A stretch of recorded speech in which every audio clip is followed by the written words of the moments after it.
అనే మాటలు మాట్లాడతారు. ఒక్క అంశం ఏదైతే చెప్పినారో, జాతికి కష్టకాలంలో ఉన్నప్పుడు మనకు ఇంత కూడా ఓపిక సహనం లేకుంటే ఎట్లా అని చెప్పి వారు చెప్పడం.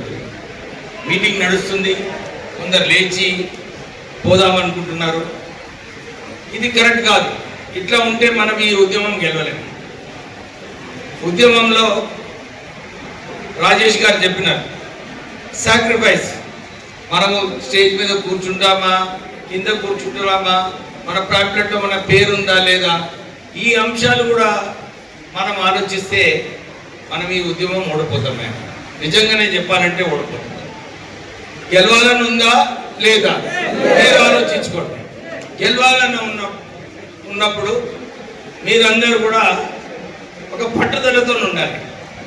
మేము అన్ని మీటింగ్లు నాగర్ కర్నూలుతో సహా అన్ని మీటింగ్లు 4 గంటలు 5 గంటల సేపు మీటింగ్ నడిచినప్పటికీ కూడా ఎవరు కూడా మాకు ఆకలేతుందని చెప్పి లేచిపోలేదు. అంటే అంత క్రమశిక్షణతోని మన జాతిని మనం కాపాడుకోవాలి. మనము ఇన్ని సంవత్సరాలు చాలామంది నాయకులు చిన్నయ్య గారు చెప్పినట్టు ముసుగులో ఇంట్లో కూర్చున్నాం. మనము ఎవరు కూడా బాబు ఎవరు కూడా బయటికి రాలేదు. బయటికి రాలేదని చెప్పి అన్ని పొలిటికల్ పార్టీస్ కూడా మనకు 30 లక్షల కన్నా పైన సంఖ్య ఉన్నప్పటికీ కూడా అన్ని పార్టీస్లో మాలలు తక్కువ సంఖ్యలో ఉన్నారు. వీళ్ళను కేర్ చేసేది అవసరం లేదని చెప్పి అన్ని పొలిటికల్ పార్టీస్లో కూడా ఇదే వ్యవస్థ ఉంది. దీనికి కారణం ఎవరని అడిగితే ఎవరయ్యా కారణం నిజంగా చెప్పండి? మనమేనా కదా? కొందరు ఏమన్నారు మీటింగ్లలో, సార్ రాజకీయ నాయకులు ముందుకు వస్తలేరు, అందు గురించి మేము ఇంట్లో కూర్చున్నామని చెప్పి కొందరు మీటింగ్లో చెప్పిండ్రు. మీరు అందరూ కూడా ఒక విషయం గమనించాలి. రాజకీయ నాయకుడు ఎప్పుడు వస్తాడు బయటికి? ఎప్పుడు వస్తాడా? మీరందరూ బయటకు వచ్చి మీరు ఒత్తిడి వేసినప్పుడే రాజకీయ నాయకుడు బయటకు వస్తాడు. రాజకీయ నాయకుని బలం ఏముంటుంది? మన సంఖ్య మనం చూపించుకోవాలంటే మన సంఖ్యతోనే మన పొలిటికల్ పార్టీస్ అందరూ కూడా వారికి ఒక ఆలోచన వస్తుంది. అరే నిజంగానే మనం ఇప్పటి వరకు తప్పు చేసినాము. నేను చాలాసార్లు చెప్పినాను, మాకు డిఫరెన్స్ మాదిగలకు మాలలకు డిఫరెన్స్ కేవలం 5 లక్షల డిఫరెన్స్ ఉన్నది, ఎక్కువ లేదు. మేము 30 లక్షల అంటే మేము సెకండ్ లార్జెస్ట్ కాస్ట్ అన్నమాట. తెలంగాణలో మనది సెకండ్ లార్జెస్ట్ కాస్ట్. మనకు ఏదైతే గౌరవం దక్కాలో అది రావటం లేదు. మనమందరం కూడా ఈ డిసెంబర్ 1 నాడు నేను అన్ని గ్రామాలలో మనకు మాలా మానాడు కమిటీలు ఉన్నాయి, నో డౌట్ కమిటీలు ఉన్నాయి. కానీ మళ్ళా ఒకసారి ఉద్యోగస్తులందరూ కూడా ఈ కమిటీలన్నీ కూడా మళ్ళీ ఒకసారి రివ్యూ చేసుకొని ఎక్కువ మందిని ఇన్వాల్వ్ చేసి గ్రామానికి వెళ్ళి బస్తీలలో చర్చించి, ఎందుకంటే నాగర్ కర్నూలు మీటింగ్లో మీరందరూ ఎవరైనా చూసిందా? ఫేస్బుక్లో యూట్యూబ్లో నాగర్ కర్నూలు మీటింగ్ చూసిందా? మంచిగా అయిందా మీటింగ్? 50,000 మందితో మీటింగ్ అయింది. మధ్యాహ్నం 4 గంటలకు స్టార్ట్ చేస్తే రాత్రి 9 గంటలకు ఫినిష్ అయింది. అందరూ కూడా మహిళలు వచ్చినప్పటికీ కూడా వాడు చిత్తశుద్ధిగా కూర్చొని విని మళ్ళా నడుచుకుంటూ వెళ్ళడం జరిగింది. అక్కడ మేము పని చేయలేదు, అక్కడ ఎవరు పైసలు ఇవ్వలేదు.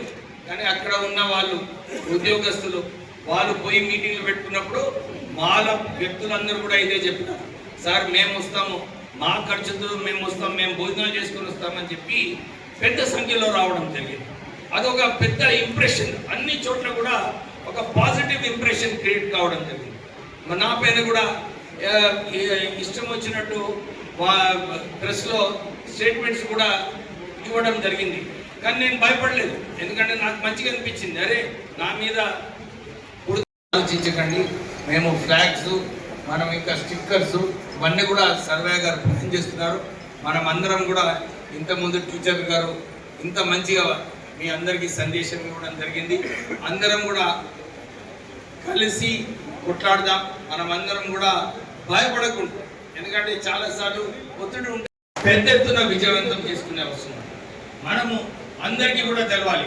అరే మాటలంటే నిజంగానే మనం అందరం కూడా వారి గురించి కూడా ఆలోచించాలి, వారికి అన్యాయం చేయొద్దని చెప్పి జై మాల. దయచేసి అందరూ అలాగే ఉండాలి. మరోసారి చెప్తున్నా, హాలు మొత్తం నిండిపోయింది కాబట్టి వాళ్ళందరూ పక్కన ఉన్నారు. వాళ్ళ అన్నం కోసం వచ్చినారు కాదు, వాళ్ళు లేట్ వచ్చిండ్రు. ఆ విషయాన్ని గుర్తుపెట్టుకో. హాల్ కుర్చీలు మొత్తం ఫుల్ అయిపోయిన తర్వాత బయటకు వచ్చిండ్రు. మరి ఇప్పుడు పాంప్లెట్ ఆవిష్కరణ ఉంటుంది. ప్లీజ్ డిసిప్లిన్ విజయవంతం చేద్దాం. డిసెంబర్ 1 జరిగేటువంటి మాల సింహ గర్జనని విజయవంతం చేద్దాం. డిసెంబర్ 1 జింకానా మైదానంలో జరిగే మాల సింహ గర్జనని జై మాల, జై మాల, జై మాల, జై మాల. రాజకీయాలు కాదు, మానవ అస్తిత్వం కోసం, ఆత్మగౌరవం కోసం, నా జాతి కోసం ముందుంటుందని చెప్పినటువంటి శాసనసభ్యులకి కృతజ్ఞతలు ఏమేమిలండి.